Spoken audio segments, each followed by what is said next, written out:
ശ്രീമന്നാരായണീയം ദശകം 5 ശ്ലോകം 8.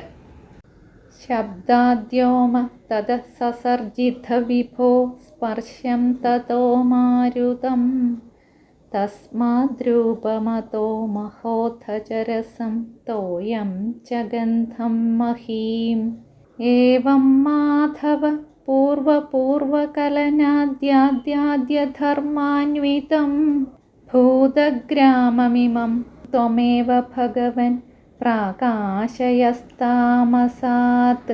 ശബ്ദത്തിൽ നിന്ന് ആകാശത്തെയും ആകാശത്തിൽ നിന്ന് സ്പർശത്തെയും ആ സ്പർശത്തിൽ നിന്ന് വായുവിനെയും ആ വായുവിൽ നിന്ന് രൂപത്തെയും ഈ രൂപത്തിൽ നിന്ന് തേജസ്സിനെയും പിന്നെ തേജസ്സിൽ നിന്ന് രസത്തെയും ജലം, ഗന്ധം, ഭൂമി എന്നിവയെയും, അതായത് രസത്തിൽ നിന്ന് തോയത്തെയും തോയത്തിൽ നിന്ന് ഗന്ധത്തെയും ഗന്ധത്തിൽ നിന്ന് ഭൂമിയെയും സർവവ്യാപിയായ അങ്ങ് സൃഷ്ടിച്ചു.